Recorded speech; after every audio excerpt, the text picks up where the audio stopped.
Hello friends, आपका स्वागत है सिविलियन क्लासेस में। तो आज हम स्टार्ट करने जा रहे हैं मैकेनिक्स ऑफ स्ट्रक्चर के एक नया यूनिट्स के बारे में, जिसका नाम है स्ट्रेसेस इन बीम। प्यारे बच्चों, ये जो यूनिट्स है आपका यूनिट नंबर 5 है।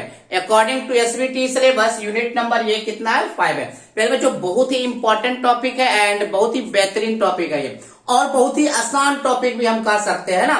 देखिए प्यारे बच्चों, इसमें क्या है, स्ट्रेसेस इन बीम, नाम से ही पता चल रहा है। हम इस चैप्टर में हम लोग क्या पढ़ेंगे, बीम्स के स्ट्रेसेस के बारे में। मतलब बीम्स में कौन कौन सा स्ट्रेस डेवलप हो रहा है, उस स्ट्रेस के बारे में हम लोग यहाँ पे बात करते हैं। तो पहले बच्चों, हमने पहले ही पढ़ चुका एसएफडी एंड बीएमडी वाले यूनिट्स में कि बीम्स होता क्या है। बीम्स क्या होता है पहले बच्चों, फिर से हम एक बार क्या करते हैं, इसको याद कर लेते हैं कि हमने पहले बच्चों बीम्स के बारे में लिखाया था कि बीम्स एक हॉरिजॉन्टल मेंबर है जो कि ट्रांसवर्स लोड को कैरी करता है। हम क्या बोले थे प्यारे बच्चों, beam is a horizontal member, horizontal member, horizontal member to resist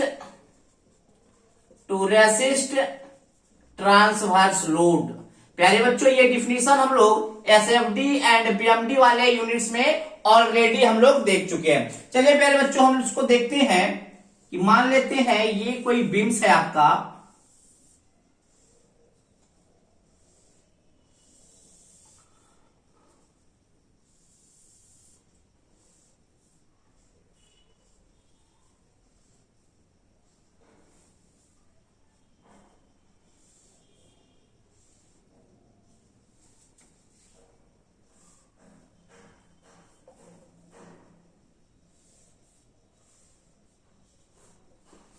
मान लेते हैं प्यारे बच्चों ये कोई रेक्टेंगुलर सिंपली सपोर्टेड भी हमारे पास है, और इस पे इसके ऊपर मान लेते हैं यहां पर एक पॉइंट लोड लग रहा है P।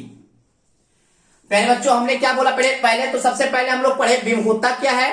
तो बीम एक हॉरिजॉन्टल मेंबर है जो कि ट्रांसवर्स लोड को कैरी करता है। ट्रांसवर्स लोड को कैसे कैरी कर रहा है वो हम लोग देख रहे हैं। ये आपका लॉन्गिट्यूडनल है और उसके 90 डिग्री से लोड लग रहा है, इसलिए हम उसको क्या बोलते हैं, ट्रांसवर्स लोड कहते हैं। अब देखिए प्यारे बच्चों, इसको लगने के कारण, मतलब इस ट्रांसवर्स लोड के लगने के कारण हमारा जो बीम्स होंगे वो क्या होगा, डिफ्लेक्ट करेगा। अगर हम इसका 2D डायमेंशन, अगर ये तो 3D डायमेंशन है प्यारे बच्चों, अगर हम इसका 2 डायमेंशनल फिगर बनावे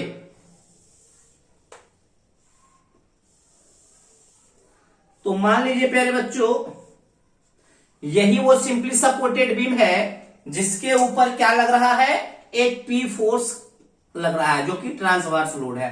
अब ये बताइए प्यारे बच्चों, ये पी फोर्स लगाने के कारण, ये पी फोर्स लगाने के कारण हमारा जो बीम है वो क्या होगा, डिफ्लेक्ट होगा। ऑब्वियस बात है कि किसी भी मेंबर पे अगर आप ट्रांसवर्स लोड लगाते हैं तो बीम क्या होगा, डिफ्लेक्ट होगा। तो देखिए प्यारे बच्चों, हम लोग deflected shape of the beam बना देते हैं, deflected shape of the beam. तो प्यारे बच्चों इसी प्रकार से हमारा बीम क्या करेगा, डिफ्लेक्ट करेगा।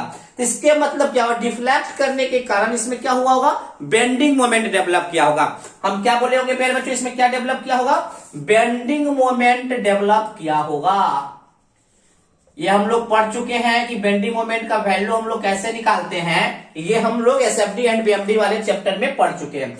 अब देखिए प्यारे बच्चों, अगर हम इसके अबाउट, इस क्रॉस सेक्शन के अबाउट अगर हम यहां का क्रॉस सेक्शन देखें, अगर हम यहां का क्रॉस सेक्शन करने का मतलब क्या है प्यारे बच्चों, यहां से काट दिया और इसके फ्रंट से देखें, इसको काट दिया और इधर से देखें। जब इसको काट के आगे से देखेंगे प्यारे बच्चों तो इसका क्रॉस सेक्शन एरिया कैसा दिखेगा, ये होगा प्यारे बच्चों इसका क्रॉस सेक्शन एरिया,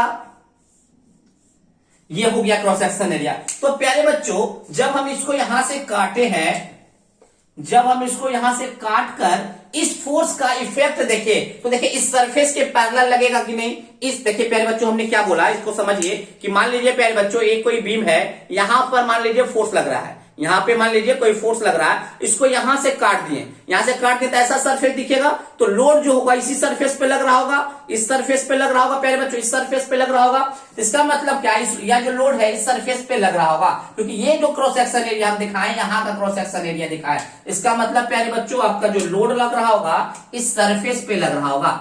अब देखिए प्यारे बच्चों, इस सरफेस पे लग रहा होगा तो सरफेस को क्या करना चाहेगा, एक दूसरे यहाँ का जो सरफेस है, यहाँ का जो सरफेस है, एक दूसरे पे क्या शियर फोर्स लगा रहा होगा। शियर, हमको पता है पहले बच्चों, पहले ही यूनिट्स में हम लोग पढ़े हुए थे टाइप्स ऑफ स्ट्रेसेस के बारे में। तो हमने क्या बोला था कि जब कोई सरफेस पे उसके पैरेलल कोई फोर्स लगता है तो क्या होता है, शियर फोर्स डेवलप होता है। तो प्यारे बच्चों इसके कारण क्या हुआ होगा, शियर फोर्स डेवलप हुआ होगा। चलिए ठीक है, क्या डेवलप हुआ होगा, शियर फोर्स डेवलप हुआ। तो हमको क्या पता चला प्यारे बच्चों, किसी भी बीम में ट्रांसवर्स लोड के कारण देखिए डिफ्लेक्ट हुआ होगा तो बेंडिंग मोमेंट डेवलप हुआ होगा। इस डिफ्लेक्टेड को रोकने के लिए क्या हुआ, बेंडिंग मोमेंट डेवलप हुआ होगा। और इस ट्रांसवर्स लोड के कारण सेक्शन पे शियर फोर्स भी डेवलप हुआ होगा। तो प्यारे बच्चों ऐसा स्ट्रेस जो बेंडिंग मोमेंट को रेसिस्ट करता है, हमने क्या बोला प्यारे बच्चों, ऐसा स्ट्रेस जो बेंडिंग मोमेंट को रेसिस्ट करेगा उसको हम लोग कहेंगे बेंडिंग स्ट्रेस। क्या बोलेंगे, बेंडिंग स्ट्रेस। बेंडिंग स्ट्रेस हम क्या बोले प्यारे बच्चों, वैसा स्ट्रेस जो बीम्स में डेवलप बेंडिंग मोमेंट को रेसिस्ट करेगा उसको हम बेंडिंग स्ट्रेस कहेंगे। अब देखिए प्यारे बच्चों, वह स्ट्रेस जो बीम में डेवलप शियर फोर्स को रेसिस्ट करेगा हम उसको बोलेंगे शियर स्ट्रेस। क्या बोलेंगे, शियर स्ट्रेस। तो प्यारे बच्चों फिर से इसके सारे कॉन्सेप्ट को हम लोग समझते हैं। बीम क्या होता है प्यारे बच्चों, बीम एक हॉरिजॉन्टल मेंबर है जिसपे ट्रांसवर्स लोड कैरी करता है, जिसपे क्या होता है, ट्रांसवर्स लोड कैरी करता है, ठीक है ना। अब देखिए इस ट्रांसवर्स लोड के कारण प्यारे बच्चों bending moment and shear force beam में डेवलप करता है। हमने क्या बोला, इस ट्रांसवर्स लोड के कारण bending moment and shear force develop करता है।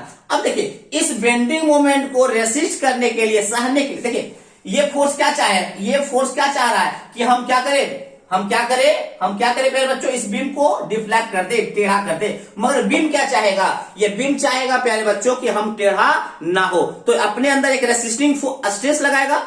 हम क्या बोले, ये फोर्स चाह रहा है कि हम इस बीम को टेढ़ा कर दे, दैट मीन्स डिफ्लेक्ट कर दे। बट ये बीम क्या चाह रहा होगा कि हम टेढ़ा ना हो। तो क्या पहले इसके अंदर क्या हो रहा है, रेसिस्ट करने वाला कोई स्ट्रेस डेवलप कर रहा होगा। किसको रेसिस्ट करने के लिए, इस बेंडिंग, यहाँ पे जो बेंडिंग मोमेंट डेवलप करने के लिए, बेंडिंग मोमेंट डेवलप जो हो रहा है उसको रेसिस्ट करने के लिए एक स्ट्रेस डेवलप हो रहा होगा। उस स्ट्रेस को हम लोग क्या बोलेंगे, बेंडिंग स्ट्रेस। अब देखिए पहले बच्चों, बीम के सारे सेक्शन पे शियर फोर्स भी डेवलप हो रहा होगा, तो सारे शियर फोर्स को रेसिस्ट करने के लिए जो स्ट्रेस डेवलप होता है, जो रेसिस्टिंग स्ट्रेस डेवलप होता है उसको हम शियर स्ट्रेस कहते हैं। तो प्यारे बच्चों स्ट्रेसेस इन बीम वाले चैप्टर में हम यही दो स्ट्रेस के बारे में हम लोग चर्चा करेंगे। पहला bending stress and shear stress. तो हम बोल सकते हैं mainly two types of stresses are develop in a beam. First one is bending stress and second one is shear stress. तो बेंडिंग स्ट्रेस के बारे में हम समझिए कि वैसा स्ट्रेस जो बेंडिंग मोमेंट को रेसिस्ट करेगा और ऐसा स्ट्रेस जो शियर फोर्स को रेसिस्ट करेगा वो शियर स्ट्रेस कहलाएगा। तो चलिए प्यारे बच्चों पहले आप इसको नोट डाउन कर लीजिए, फिर हम डिफिनीशन पे चलेंगे, बेंडिंग स्ट्रेस के डिफिनीशन एंड शियर स्ट्रेस के डिफिनीशन पे। चलिए इसको नोट डाउन कीजिए।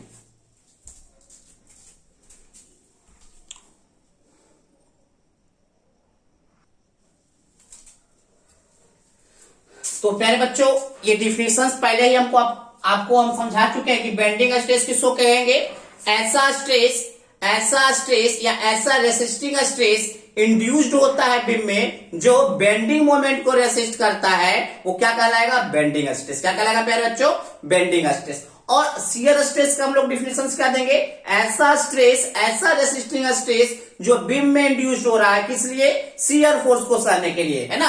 तो चलिए हम लोग इसका डिफिनेशन देखें। तो बेंडिंग स्ट्रेस का डिफिनेशन हम लोग क्या बोलेंगे प्यारे बच्चों, bending stress induced to resist bending moment. Bending stress जो डेवलप होता है, किस लिए डेवलप होता है, बेंडिंग मोमेंट को रेसिस्ट करने के लिए। तो बेंडिंग स्ट्रेस जो इंड्यूस होता है प्यारे बच्चों बेंडिंग मोमेंट को रेसिस्ट करने के लिए, वो क्या कहलाता है, बेंडिंग स्ट्रेस। क्या कहलाता है, बेंडिंग स्ट्रेस। और बेंडिंग स्ट्रेस को हम क्या बोलते हैं प्यारे बच्चों, फ्लेक्सुरल स्ट्रेस। याद रखिएगा बेंडिंग स्ट्रेस को हम लोग फ्लेक्सुरल स्ट्रेस भी कहते हैं, ठीक है ना। अब देखिए the shear stress induced to shear force, क्या बोले प्यारे बच्चों, द शियर स्ट्रेस, ऐसे आप कर लीजिए, the stress is induced to resist, इस तरह से आप कर सकते हैं, the stress induced to resist shear force is called shear stress. प्यारे बच्चों, वैसा स्ट्रेस जो शियर फोर्स को रेसिस्ट करने के लिए डेवलप होता है, इंड्यूस्ड होता है, उसको हम शियर स्ट्रेस कहते हैं। बात समझ में आया?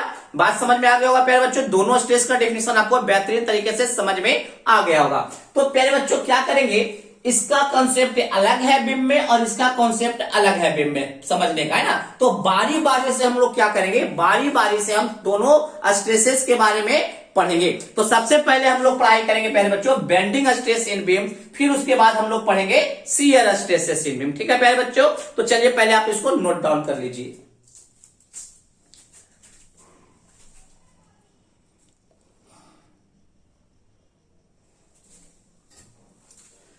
चलिए प्यारे बच्चों, तो हम लोग कॉन्सेप्ट समझ चुके हैं कि बेंडिंग स्ट्रेस कैसे डेवलप करता है और शियर स्ट्रेस कैसे डेवलप करता है। दैट मीन्स शियर स्ट्रेस तब डेवलप करता है जब उसको शियर फोर्स को रेसिस्ट करना होता है। अगर बेंडिंग मोमेंट को रेसिस्ट करना होता है तो कौन सा डेवलप करता है, बेंडिंग स्ट्रेस। तो पहले बच्चों बारी बारी से पढ़ लेते हैं। तो सबसे पहले हम लोग हेडिंग क्या दिए हैं, बेंडिंग स्ट्रेस इन बीम। तो पहले बच्चों बेंडिंग स्ट्रेस इन बीम को पढ़ने के लिए सबसे पहले एक छोटा सा टर्म समझना होगा, प्योर बेंडिंग। क्या समझना होगा, प्योर बेंडिंग। तो पहले बच्चों प्योर बेंडिंग को कभी कभी हम लोग समटाइम्स क्या कह देते हैं, सिंपल बेंडिंग। प्योर बेंडिंग को क्या कह देते हैं पहले बच्चों, सिंपल बेंडिंग, सिंपल बेंडिंग। तो पहले बच्चों इसके कॉन्सेप्ट को पहले समझ लीजिए। इसका कॉन्सेप्ट क्या है प्यारे बच्चों, कि मान लीजिए, मान लेते हैं प्यारे बच्चों ये कोई सिंपली सपोर्टेड बीम है जिसपे प्यारे बच्चों दो ठो कंसंट्रेटेड लोड डेवलप कर रहा है, दो कंसंट्रेटेड लोड लग रहा है। मान लेते हैं एक कंसंट्रेटेड लोड W है, दूसरा कंसंट्रेटेड लोड भी W है। ये डिस्टेंस L/3 है और ये डिस्टेंस भी L/3 है और ये डिस्टेंस भी L/3 है। तो प्यारे बच्चों मान लेते हैं इस एंड को A और इस एंड को B। बीम के इस एंड को A मान लिए और इस एंड को B। जब प्यारे बच्चों जब आप रिएक्शन निकालने जाइएगा RA जब निकालने जाइएगा प्यारे बच्चों, देखिए सिमेट्रिकल लोड है तो RA बराबर भी W आएगा और RB बराबर भी W आएगा। ठीक है ना, RA बराबर भी W आएगा और RB बराबर भी W आपका आएगा। जब हम प्यारे बच्चों इसका हम शियर फोर्स डायग्राम डेवलप करें, मतलब बनाना चाहे क्या, शियर फोर्स डायग्राम। तो चलिए प्यारे बच्चों सबसे पहले हम इसका शियर फोर्स डायग्राम ड्रॉ करते हैं। देखिए प्यारे बच्चों इसका शियर फोर्स डायग्राम कैसा हो जाएगा। देखिए यहां W लग रहा है प्यारे बच्चों, तो सबसे पहले हम लोग क्या करेंगे, W ऊपर उठा दिए, W सबसे पहले हम ऊपर उठा लिए। अब देखिए प्यारे बच्चों यहां तक कोई फोर्स नहीं है तो एकदम सिंपल सा जाएगा। फिर देखिए W तो यहां जा ही रहा था और W फोर्स फिर से नीचे दाब दिया तो ये बना। फिर यहां तक कोई फोर्स नहीं है तो आपका SFD डायग्राम सिंपल हो जाएगा। फिर W नीचे यहां कर दिया तो ये W नीचे हो जाएगा और यहां तक फिर से कांस्टेंट। तो ये आपका बन गया प्यारे बच्चों SFD डायग्राम। ये आपका क्या बन गया, SFD डायग्राम।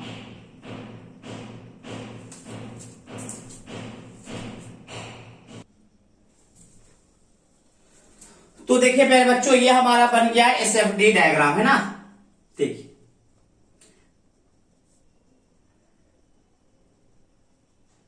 ये बन गया आपका SFD डायग्राम, है ठीक है कि नहीं। चलिए अगर हम इसका BMD डायग्राम ड्रॉ करने जाए तो पहले तो नीचे तो स्पेस नहीं है इसलिए हम बगल में बना लेते हैं ना। इस पॉइंट को C मार्क कर लेते हैं, इस पॉइंट को D मार्क कर लेते हैं। तो चलिए पहले बच्चों अब हम यहाँ पे बनाते हैं। तो अगर हम MB पे बात करें, मतलब मोमेंट एट B पॉइंट, तो B से पहले कोई फोर्स नहीं है तो आपका क्या हो जाएगा, जीरो। क्या हो जाएगा, जीरो। अगर हम D पे बात करें, MD मतलब D पे मोमेंट, इस D पे अगर हम मोमेंट करें तो W इंटू L/3। देखिए प्यारे बच्चों इस D से पहले, प्यारे बच्चों ये सब आप बेहतरीन तरीके से SFD BMD में जान चुके हैं, फिर भी सीख लेते हैं।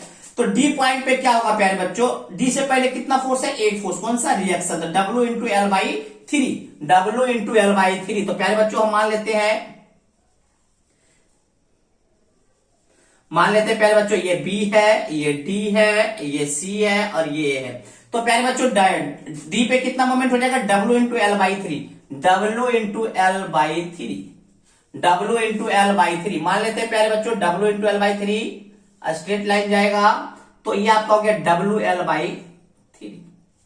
ठीक है। अब देखिए प्यारे बच्चों, अगर हम सी पे मोमेंट ड्रॉ करने का चाहे, कितना पे, सी पे, तो एमसी देखिए प्यारे बच्चों, ये रिएक्शन के कारण सी पे कितना मोमेंट आएगा प्यारे बच्चों, देखिए किधर जा रहा है, एंटी क्लॉकवाइज, कहां जा रहा है, एंटी क्लॉकवाइज, तो कितना हो जाएगा माइनस डब्ल्यू, या चलिए एक को पॉजिटिव एक को निगेटिव मान लेना होगा, W इंटू L/3 और L/3, तो क्या हो जाएगा 2L/3, 2L/3। प्यारे बच्चों ऊपर वाले फोर्स को अगर हम लोग पॉजिटिव माने हैं तो नीचे वाले को नेगेटिव मानना पड़ेगा, तो क्या हो जाएगा minus W into L/3, W into L/3। तो जब इसको भी आप सॉल्व कीजिएगा प्यारे बच्चों, तो ये आपका आएगा WL/3। दैट मीन्स D पे भी WL/3, C पे भी WL/3, मतलब इसके मतलब क्या हुआ, ये कैसा जाएगा प्यारे बच्चों, स्ट्रेट लाइन। अगर हम A के बारे में बात करें तो इधर A के बारे में अगर हम लोग बात करें तो A पे कितना हो जाएगा प्यारे बच्चों, A के पहले 1 2 3 फोर्स, तीनों फोर्स का आप मोमेंट क्या कीजिए, ले लीजिए, कंसीडर कीजिए। W इंटू कितना हो जाएगा L/3, मतलब W into L, minus W into 2L/3 and W into L/3 minus W into L/3। जब आप इसको कैलकुलेट कीजिएगा प्यारे बच्चों, तो ये फिर से हो जाएगा 0। क्या हो जाएगा, 0। तो प्यारे बच्चों ये तो इस बहुत ही सिंपल आपका लोडिंग कंडीशन है, आप इसमें बहुत ही बेहतरीन तरीके से आप क्या करें, इस पे बहुत सारे आप क्वेश्चन हम लोग प्रैक्टिस कर चुके हैं। तो प्यारे बच्चों ये हमारा बना SFD डायग्राम और ये हमारा बन गया BMD डायग्राम, है ना। अब देखिए प्यारे बच्चों, अब देखिए इस पोर्शन में बात करें, अगर इस पोर्शन में अगर हम बात करें, बीम के इस पोर्शन में बात करें, बीम के हम इस पोर्शन में C और D के बीच में बात करें, तो C और D के बीच में प्यारे बच्चों कांस्टेंट बेंडिंग मोमेंट है, जैसा कि आपको दिख रहा है। देखिए कांस्टेंट बेंडिंग मोमेंट है और किसी भी तरह का शियर फोर्स डेवलप नहीं हो रहा है। C और D के बीच में शियर फोर्स 0 है एंड बेंडिंग मोमेंट क्या है, कांस्टेंट है। तो प्यारे बच्चों बीम का वह पोर्शन जिसपे सिर्फ कांस्टेंट बेंडिंग मोमेंट लग रहा है और किसी प्रकार का शियर फोर्स डेवलप नहीं कर रहा है, तो बीम का वह पोर्शन कहलाता है simple bending and pure bending. क्या कहलाता है, simple bending and pure bending, है ना। तो देखिए प्यारे बच्चों, अगर हम डिफिनेशन इसका देना चाहें तो क्या देंगे, when the constant bending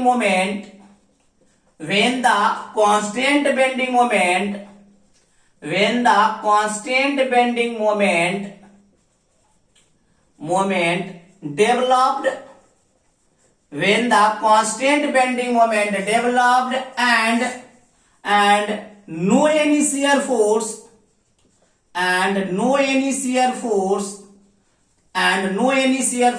developed in a portion of beam,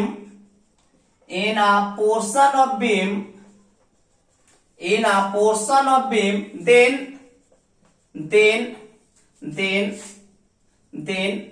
that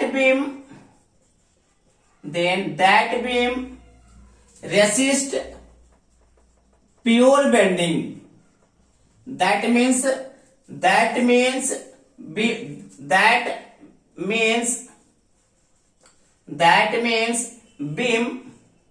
beam resist pure bending और सिंपल बेंडिंग। कॉन्सेप्ट समझ में आ गया प्यारे बच्चों, सिंपल बेंडिंग या प्योर बेंडिंग का। प्योर बेंडिंग तब डेवलप होता है किसी भी बीम के पोर्शन में जब उसमें कांस्टेंट बेंडिंग मोमेंट डेवलप होता है और किसी प्रकार का कोई शियर फोर्स डेवलप नहीं होता है, जैसा कि आप एग्जांपल इसमें देख रहे हैं। कौन सा एग्जांपल है प्यारे बच्चों, आप एग्जांपल देख रहे होंगे कि इस टाइप के बीम में क्या हो रहा होगा, इस टाइप के लोडिंग कंडीशन वाले बीम में क्या हो रहा है, सी और डी के पास किसी भी तरह का शियर फोर्स डेवलप नहीं है और सी और डी के पास आपका कांस्टेंट बेंडिंग मोमेंट है। तो इस पोर्शन ऑफ बीम में क्या लग रहा है, सिर्फ और सिर्फ प्योर बेंडिंग डेवलप कर रहा है। प्यार समझ में आ गया कॉन्सेप्ट ऑफ प्योर बेंडिंग। अब देखिए प्यारे बच्चों, जब हम किसी भी थ्योरी को डेवलप करते हैं तो हमको कुछ ना कुछ एजम्पशंस लेकर चलना पड़ता है ना, कुछ ना कुछ एजम्पशंस लेकर चलना पड़ता है। तो प्यारे बच्चों बेंडिंग स्ट्रेस मतलब बीम में कितना बेंडिंग स्ट्रेस डेवलप हो रहा है उसका फॉर्मूला को डिराइव करने के लिए हमको नहीं फिलहाल जो डिराइव किया था फॉर्मूला उन साइंटिस्ट को कुछ एजम्पशंस लेकर चलना पड़ा होगा। तो प्यारे बच्चों हम अब उस एजम्पशंस के बारे में पढ़ेंगे कि कौन कौन सा एजम्पशंस एज्यूम करके बेंडिंग स्ट्रेस के फॉर्मूला को डिराइव किया गया था। बात समझ में आया प्यारे बच्चों? चलिए पहले आप इसको नोट डाउन कर लीजिए। तो प्यारे बच्चों अब जो एजम्पशंस है वो हम लोग अगले क्लास में पढ़ेंगे, है ना, अगले क्लास में हम पढ़ेंगे, ठीक है ना। चलिए इसको नोट डाउन कीजिए। आज के लिए प्यारे बच्चों बस इतना ही। Thank you.